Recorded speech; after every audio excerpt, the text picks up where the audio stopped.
I'm Nathan, and this is the AR Minute from Augmented World Expo 2022. I'm here with Finn Staber of Chicken Waffle. I love your shirt and the brand Chicken Waffle. Let's get started.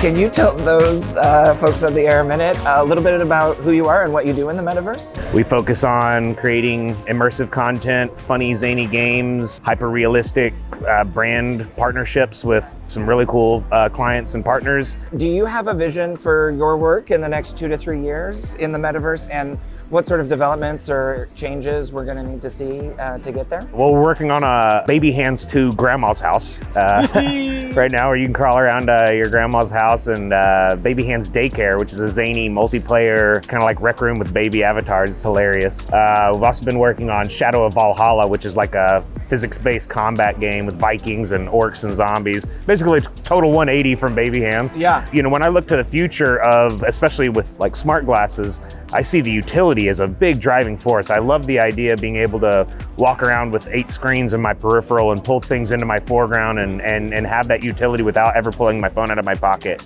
Maybe walking around a conference and check out your LinkedIn above your head, or maybe just seeing your giant blue mohawk. That's how you want to be represented. You know, your avatar becomes you. If you can wear your badge on your sleeve, so to speak, you could also, in that sense, meet people that you want to know from afar and have a reason to walk up and ping them. And that is, essentially an evolution in human communication. And that's really cool, right?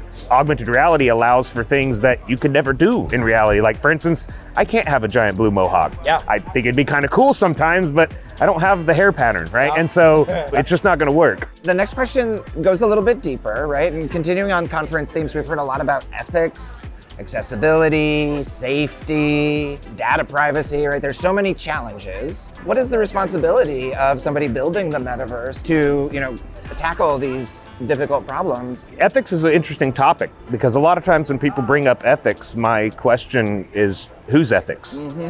I think generally as humans, privacy and protection is important. So things like, data privacy, of course, very important. But at the same time, to counter is that the ability to, motion gate and tell what people are doing evolves what we're able to both market to people and predict what would be useful. And this has to do with driving and functionality, utility-based jobs where safety is an issue. All these things actually have motion gating and user data as tied in with machine learning as essentially an evolution of what can keep people safe. Because we can start measuring what people do, what distracts them, what attracts them. All these different kind of things are very interesting. I think we as creators have a strong responsibility. I've always tried to live my life of, if you have the opportunity to help, then you have the responsibility to help. With virtual reality and immersive technology, you create memories. Yes. So just like you were there. That's why it works really great for safety training, because you put somebody through a safety experience 30 times and they've been on ground. They know what to do, second nature, because they have that spatial awareness. Well, it's the same thing when it comes to something dangerous or something adversive, where you can, especially whenever it's a youth, you can shape somebody's mind by desensitizing them to something that is not socially acceptable. And so we have a responsibility to build things that have quality, to build things that aren't uncomfortable physically, with vestibular dissonance and all these other things.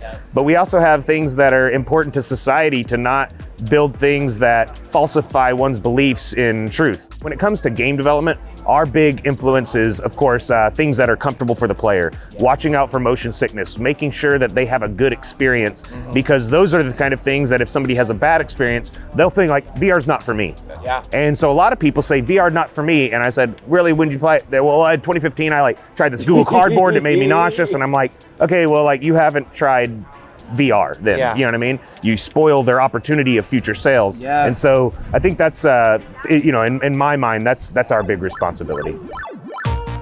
The last question that we have is just to finish this sentence, which is, the future is? I think the future is possible. If we double down on what has been learned from other pioneers and read the white paper, read the do's and don'ts. Don't make the same mistakes of 2016 VR experiences. So Finn, CEO from Chicken Waffle, go check out the Baby Hands series and all of their amazing work. I'm going to say Baby Hands as much as I can for the rest of the day. Thank you so much, Finn. Thank It's you. been such a great time.